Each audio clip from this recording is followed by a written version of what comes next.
MA उत्तरार्ध के प्रिय बच्चों, आपका स्वागत है, अभिनंदन है। आज हम वाग देवतावतार आचार्य मम्मट के काव्य प्रकाश के द्वितीय उल्लास में कुछ कारिकाओं को लेकर उपस्थित हुए हैं। आप लोगों ने यह समझ लिया है कि 3 प्रकार के शब्द होते हैं, 3 प्रकार के अर्थ होते हैं और 3 प्रकार की शक्तियां होती हैं जिन्हें व्यापार कहा जाता है। प्रश्न ये उठता है कि गंगायाम घोषा है जैसे वाक्य में जो प्रयोजन है, उस प्रयोजन की प्रतीति हम लक्षणा से ही क्यों न मान लें। अर्थात जो प्रयोजन है वह लक्षणा में ही निहित होना चाहिए, लक्षणा के द्वारा ही उसका बोध हो जाना चाहिए। तो आचार्य इसका खंडन करते हुए और किस प्रकार से किस अन्य व्यापार के द्वारा वह प्रयोजन रूप जो फल है उसकी प्राप्ति होती है, इसे बता रहे हैं। आचार्य कह रहे हैं, यस्य प्रतीतिमा धातुम लक्षणा समुपाश्यते फले शब्दैक गम्यत्र व्यंजनानापरा क्रिया।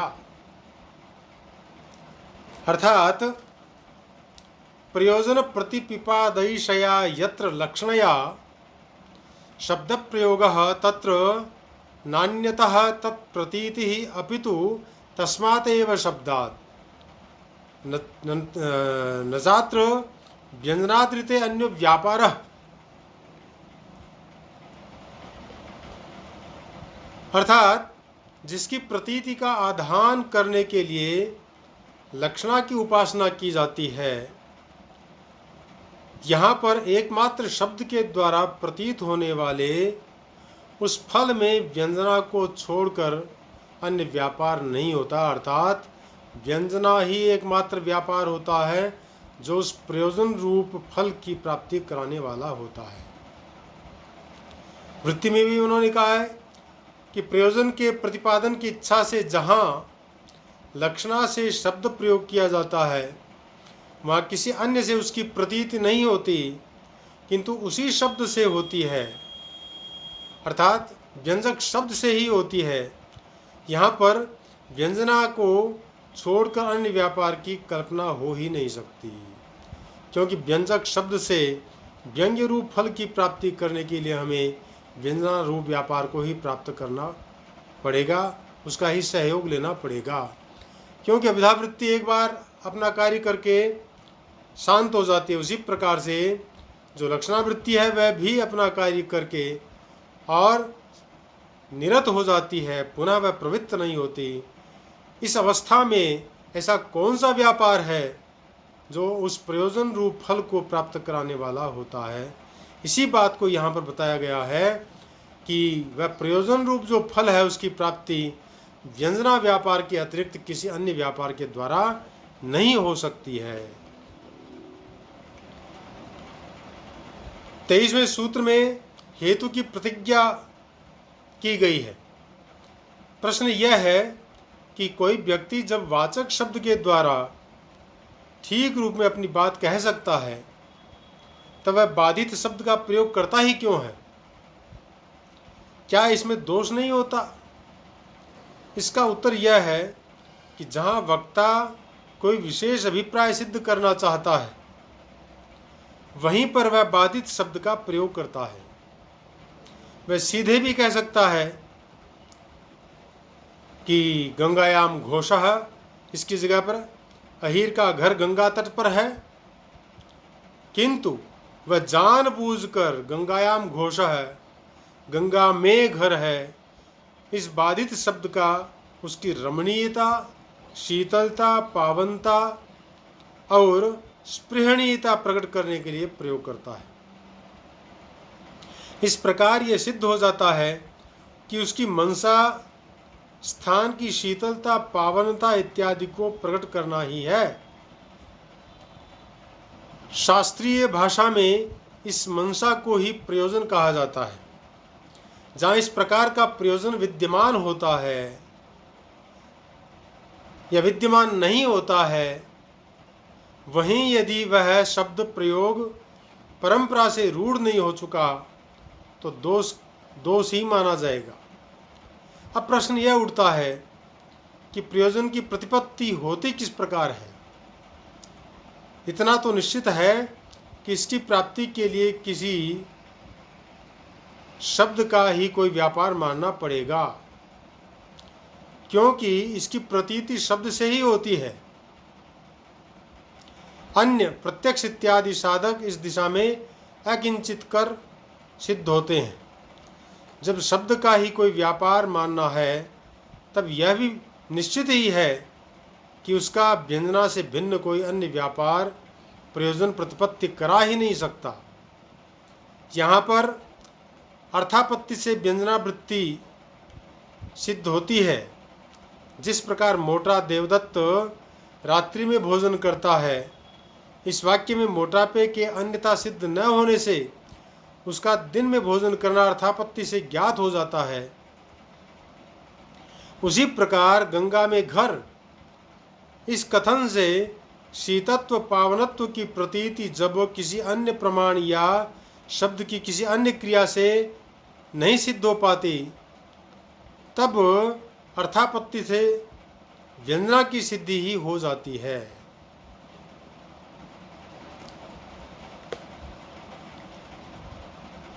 अभिधा से प्रयोजन प्रतिपत्ति नहीं हो सकती है, इसलिए कह रहे हैं तथा ही नाभिधा समयाभावात् गंगायाम घोषः इत्यादौ ये पावनत्वादयो धर्मास् तटादौ प्रतीयन्ते न तत्र गंगादि शब्दः संकेतितः। वह इस प्रकार है, यानी संकेत के भाव के कारण अभिधा नहीं हो सकती। गंगा में घर इत्यादि में जो पावनत्व इत्यादि धर्म तट इत्यादि में प्रतीत होते हैं, वहाँ पर गंगा इत्यादि शब्द संकेतित नहीं है। यहाँ प्रश्न यह उठता है कि जब शब्द के अन्य व्यापार विद्यमान हैं, अभिधा और लक्षणा, तब उन्हीं से कार्य क्यों न चला जाए। एक नई वृत्ति की कल्पना क्यों आवश्यक है। इसका उत्तर 24वें से लेकर 31वें सूत्र तक दिया गया है।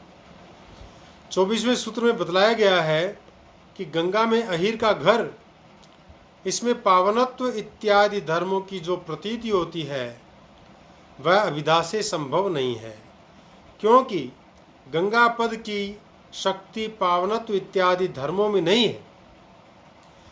इनमें गंगा का संकेत नहीं किया गया है। यहाँ पर अनुमान से साध्य सिद्धि होती है।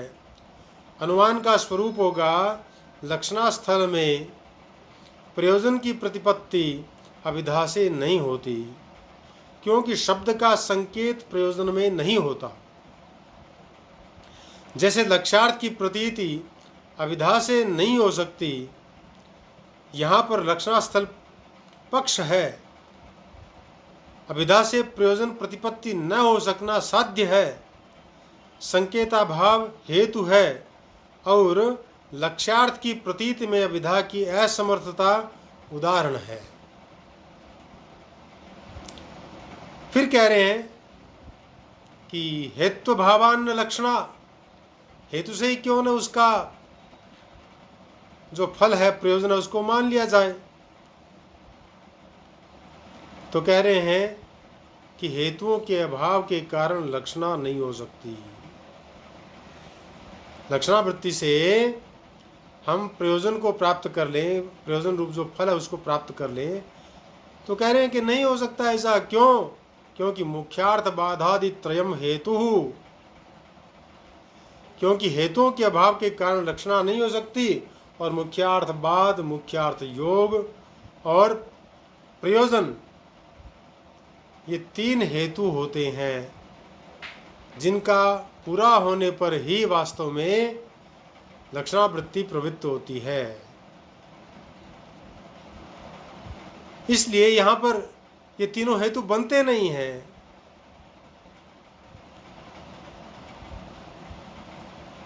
इसलिए कह रहे हैं कि लक्ष्यम न मुख्यम नाप्यत्र बाधो योगः फलेन नो न प्रयोजनम एतस्मिन् न च शब्दः स्खलत गतिः।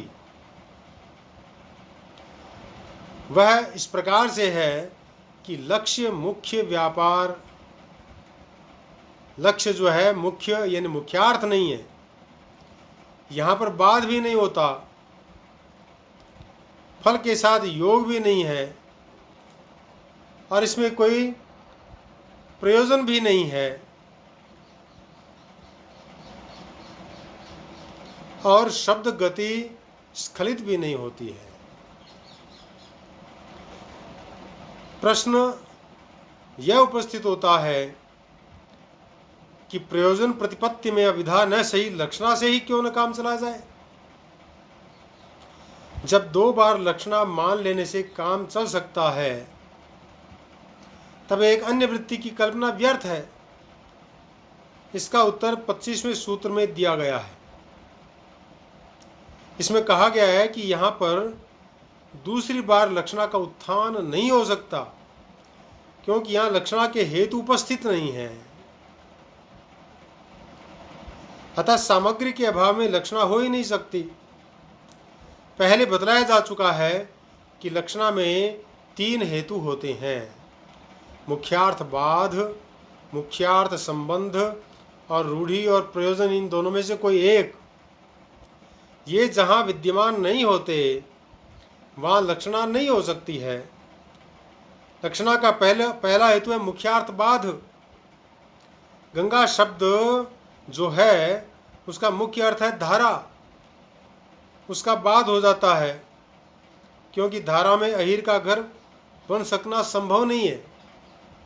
ये बात यदि लक्ष्यार्थ तट के साथ लागू हो तो लक्षणा हो सकती है,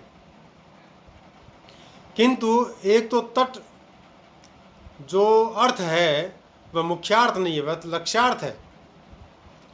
दूसरे उसका बाध नहीं होता, उसको हम मान लेते हैं कि वह मुख्यार्थ है, लेकिन उसका बाध नहीं होता, क्योंकि तट पर घर बन सकना संभव है। अगर तट पर घर बनना संभव नहीं होता तो यहाँ पर लक्षणा वृत्ति का जो मुख्यार्थ बाध है यहाँ पर लागू हो जाता। इस प्रकार लक्षणा की पहली शर्त यहाँ पर समाप्त हो गई। दूसरी शर्त है जो अर्थ लिया जाने वाला है उसका मूल अर्थ से संबंध अवश्य हो। अर्थ लिया जाने वाला है शीतत्व, पावनत्व इत्यादि। इन अर्थों से तट का संबंध नहीं है। जैसा संबंध गंगा की धारा यानी जो प्रवाह है उसका तट से है, इस प्रकार दूसरी शर्त भी यहाँ पर नहीं है। तीसरी शर्त यह है कि लक्षणा का निष्प्रयोजन प्रयोग नहीं होना चाहिए। यदि हम गंगा तट पर घर इसमें लक्षणा मानते हैं तो उसका कोई न कोई प्रयोजन हमें मानना ही पड़ेगा, अन्यथा लक्षणा नहीं हो सकेगी।